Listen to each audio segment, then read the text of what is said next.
नमस्कार साथियों, एक बार फिर से आपका बहुत बहुत स्वागत। तो भाई, अगर आप वर्ष 2025 में एसएससी सीजीएल एग्जाम को टारगेट कर रहे हैं तो इससे पहले कि नोटिफिकेशन आए, ये सबसे काम का आपके वीडियो होने जा रहा है। ठीक है, क्योंकि नोटिफिकेशन आने से पहले आप लोग के पास कौन कौन से डॉक्यूमेंट्स रेडी होने चाहिए, इसकी पूरी लिस्ट, संपूर्ण जानकारी आपको इस वीडियो में दूंगा। बल्कि फॉर्म फिलिंग से लेकर जो डॉक्यूमेंट वेरिफिकेशन होता है नौकरी के ज्वाइनिंग तक, जिन जिन डॉक्यूमेंट्स की भी आपको नीड रहेगी, उस सबकी लिस्ट इस वीडियो में आपको देने जा रहा हूं। तो इसको, वीडियो को चाहे सेव कर लीजिए और चैनल को सब्सक्राइब कर लीजिए, क्योंकि इस तरीके के काम के वीडियोस मैं रेगुलर बेसिस पर यहां पे आपके लिए लाते रहता हूं। आइए अब शुरुआत करते हैं बिना किसी विलंब के। ठीक है, आवेदन के लिए सभी डॉक्यूमेंट्स जरूरी हैं।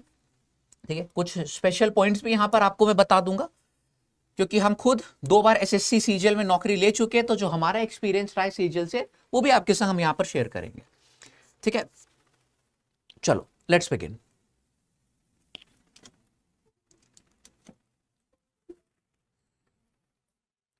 ठीक है, आपको मालूम है कि जो कैलेंडर था एसएससी का वो ये था, लेकिन कल ही एक नोटिफिकेशन आया कि यार एसएससी 2025 और 26 की जितनी भी परीक्षाएं हैं उसका जो कैलेंडर है वो रिवाइज कर रहा है। ठीक है, जो पिछला कैलेंडर था उसके हिसाब से 16 अप्रैल को, कल यानी कि सिलेक्शन पोस्ट का नोटिफिकेशन आ जाना जी। अच्छा, ये था 22 अप्रैल को आप लोग का आ जाता यहां पर सीजीएल का नोटिफिकेशन। ठीक है, लेकिन भैया कल आप लोग को मालूम है कि एक नोटिस एसएससी ने निकाला कि जो 2025 और 26 का कैलेंडर है वो अंडर रिव्यू है। जो रिवाइज कैलेंडर है उसको बहुत ही जल्द जो है वेबसाइट पर जारी कर दिया जाएगा। तो थोड़ा तो एग्जाम आपका डिले हुआ है, थोड़ा नोटिफिकेशन डिले हुआ है। कितना हुआ है ये जो जब नोटिस आएगा हम लोग को एग्जैक्टली मालूम पड़ जाएगा। ठीक है, फिलहाल हमको अपनी तैयारी पूरी रखनी है। अब सबसे पहली चीज जो आपके पास होनी चाहिए, अगर अभी तक नहीं है, वो होना चाहिए क्या, एक एक्टिव ईमेल एड्रेस एंड एक वैलिड मोबाइल नंबर आपका खुद का। मॉडर्न जमाना है, सभी के पास यार हो गई, लेकिन फिर भी अगर नहीं है तो बता दे कि आप लोगों का फॉर्म फिलिंग से लेकर एडमिट कार्ड भी आता है ना, तो वो आप लोगों का ईमेल पर आ जाता है। ठीक है, चाहे प्री का आना हो या फिर मेंस का आना हो। तो कैंडिडेट्स के पास एक एक्टिव ईमेल एड्रेस होना चाहिए और वैलिड मोबाइल नंबर। जैसे कि मैंने बताया, रजिस्ट्रेशन से लेकर ज्वाइनिंग तक जो भी जानकारी है वो ईमेल और एसएमएस के द्वारा ही आपको सूचित करी जाएगी। ठीक है, तो ये चीज तो आपके पास होनी ही चाहिए। ये हो गया हमारा पहला सबसे इंपॉर्टेंट पॉइंट। ठीक है, आगे बढ़ते हैं। दूसरी चीज कि आपके पास आधार कार्ड होना चाहिए, जो कि मुझे उम्मीद है कि सभी के पास होगा तो जरूर, लेकिन आपको यह मेक श्योर करना है कि जो आधार कार्ड पे आपका नाम है, नंबर है, वो लिंक होना चाहिए। ठीक है, हाँ, और जो आप लोगों का 10वीं की मार्कशीट है उससे आप लोगों का एग्जैक्टली जो नाम है वो मैच करना चाहिए। क्योंकि ये दिक्कत मेरे साथ थी, जिसकी वजह से बहुत प्रॉब्लम होती है। आप लोग पासपोर्ट बनवाने जाओगे, वहां पर भी प्रॉब्लम होगी, कोई सा भी फॉर्म या डॉक्यूमेंट वेरिफिकेशन कराओगे, ये दिक्कत झेलनी पड़ती है। ठीक है, हमने खुद झेली थी भैया, इस वजह से बता रहे, क्योंकि हमारे नाम में देखो दिक्कत क्या थी। मेरा नाम जैसे कि उत्कर्ष अग्रवाल है, तो अग्रवाल में यार बहुत कंफ्यूजन होता है कि कुछ लोग का AGAR होता है, WAL, कुछ लोगों का AGRA हो जाता है। तो जैसे कि हमारा नाम और जो हमारे पिताजी का नाम है उसमें अग्रवाल की स्पेलिंग जो है मिसमैच हो रही थी, तो इसको सही करवाना पड़ा था। ये सही हो जाता है, लगभग 1 हफ्ते का समय लगता है। आप लोगों को जो आधार कार्ड के ऑफिस है वहां पर जाना पड़ता है, फॉर्म आप भरोगे और क्या कहते हैं वो 1 हफ्ते 2 हफ्ते के अंदर आपका रिफ्लेक्ट होने लगेगा। इसी के साथ साथ हो सकता है कि बचपन में जब आप लोग ने आधार कार्ड बनवाया हो तो नंबर खुद का ना दिया हो, तो उसको भी चेंज करने का अलग से फॉर्म आता है। आप लोग फिल करेंगे कि जो आपका मोबाइल नंबर है जिसपे OTP आए, सारी चीजें आए, वो आप वहां पर फॉर्म में भर के उसको अपडेट करवा सकते हो। ठीक है, तो यही चीज यहां पर है। आधार कार्ड में अगर नाम में कोई गड़बड़ी है तो उसका सुधार अभी करा ले। आधार कार्ड और जो 10वीं की मार्कशीट है, इसके नाम की स्पेलिंग एकदम सेम होनी चाहिए, डिट्टो। आधार कार्ड और का मोबाइल नंबर के साथ लिंक होना चाहिए, ये आवश्यक है, हमने पहले ही बता दिया आपको। ठीक है, ठीक है, अब तो आधार कार्ड ऑथेंटिकेशन जो है वो भी जारी कर दिया है, कल इस पर भी नोटिस आया है एसएससी का, तो ये चीज ध्यान रखिएगा। फिलहाल अगर हम एजुकेशनल सर्टिफिकेट्स की बात करें, ये एक पॉइंट है जहां पर मैक्सिमम लोग जो है डीवी में रिजेक्ट होते हैं, तो ध्यान से सुनिएगा। 10वीं की मार्कशीट होनी ही होनी चाहिए, 12वीं की मार्कशीट आपके पास होनी ही चाहिए, साथ में ग्रेजुएशन की हर सेमेस्टर की मार्कशीट होनी चाहिए। जैसे कि हमने बीटेक किया हुआ है, 8 सेमेस्टर होते हैं, तो 8 सेमेस्टर की जो मार्कशीट है वो डॉक्यूमेंट वेरिफिकेशन के टाइम पर मांगी जाती है। सिर्फ फाइनल मार्कशीट आप नहीं दे दोगे कि हाँ ये हमारी फाइनल मार्कशीट है, इसमें 8 साल की जानकारी दी गई है। 8 साल की अलग से मार्कशीट की जरूरत आपको पड़ती है। ठीक है, अगर आप प्रस्तुत नहीं करा पाए तो आपका कैंडिडेचर रिजेक्ट हो जाएगा, है ना, सीधे सीधे रिजेक्शन होता है डीवी पे। हाँ, साथ में आप लोगों की ग्रेजुएशन की डिग्री भी होनी चाहिए। अब जो लोग अपियरिंग होते हैं खास तौर पे उनको इस मतलब दिक्कत का सामना फेस करना पड़ता है कि देखो होता क्या है कि जब नोटिफिकेशन आता है तो इसमें क्रूशल डेट मेंशन करी जाती है, ठीक है। Degree should be completed before the mentioned जो क्रूशल डेट होती है वो, जैसे कि मान लीजिए नोटिफिकेशन आया और उसमें उन्होंने इस बार के लिए सपोज के लिए 1 जुलाई 2025 जो है वो क्रूशल डेट मेंशन कर दी, तो आप लोगों की जो डिग्री है वो 1 जुलाई से पहले की होनी चाहिए। अगर 2 जुलाई की भी है तो भी आप लोग फॉर्म मत भरिएगा क्योंकि रिजेक्ट हो जाएगा। इवेंचुअली आपने सारी चीजें कर ली, प्री मेंस टाइपिंग सब क्वालिफाई कर लिया, डीवे में जाके आपको वो हटा देंगे, ठीक है।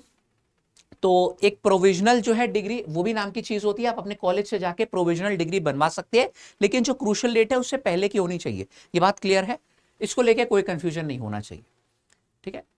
मार्कशीट ऑफ 10th हमने पहले ही बताया कि अधिकतर एग्जाम की तरह एसएससी में भी 10वीं मार्कशीट जो है एज और जो डेट ऑफ बर्थ होती है ना, ऑथेंटिकेशन के प्रूफ के तौर पे जो है मानी जाती है। इसलिए ये सुनिश्चित कर ले कि 10वीं की मार्कशीट में कोई भी गड़बड़ी ना हो, ठीक है। 10वीं और आधार का एकदम डिट्टो मैच होना चाहिए, हमने पहले ही बताया था। अब हाँ बात आती है, अगर आप किसी कास्ट का सर्टिफिकेट, कैटेगरी का सर्टिफिकेट इस्तेमाल कर रहे हैं तो वो कितना पुराना होगा कि चलेगा। कैटेगरी कास्ट सर्टिफिकेट जो है, अगर आप ओबीसी कैटेगरी से एससी या फिर एसटी कैटेगरी से बिलोंग करते हैं तो भाई जो आप लोगों का सर्टिफिकेट है, ठीक है, वो पहली बात तो सेंट्रल गवर्नमेंट द्वारा बना होना चाहिए, ठीक है। यदि आप आरक्षित श्रेणी से बिलोंग करते हैं तो सेंट्रल गवर्नमेंट द्वारा जो जाति प्रमाण पत्र जारी किया जाता है वो आपके पास होना चाहिए और वो 3 वर्ष से पुराना ना हो, ठीक है। वही हमको नीचे दिया गया, लाभ लेने के लिए निर्धारित जो भी डेट होती है उसे 3 वर्ष के अंदर का ही आपके पास प्रमाण पत्र होना चाहिए, वरना फिर आपको जनरल कैटेगरी में ट्रीट किया जाएगा। उसी की सारी कट ऑफ, उसी की सारी चीजें आपको क्लियर करनी होगी, ठीक है। ये हो गया आपका।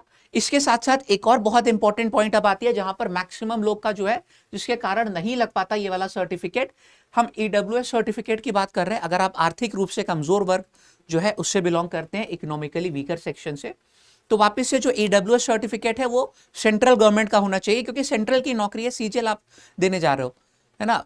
स्टेट की बात होती तो स्टेट का आप लोग का जो है चल जाता। फिलहाल यहाँ पे ईडब्ल्यूएस जो है आर्थिक रूप से कमजोर वर्ग श्रेणी से बिलोंग करते हैं, तो सेंट्रल गवर्नमेंट द्वारा जो जारी प्रमाण पत्र होता है वो आपके पास होना चाहिए। कितना पुराना हो चाहिए ये भी हम बता दें, ठीक है। 1 वर्ष के भीतर आपका जो है ये सर्टिफिकेट होना चाहिए।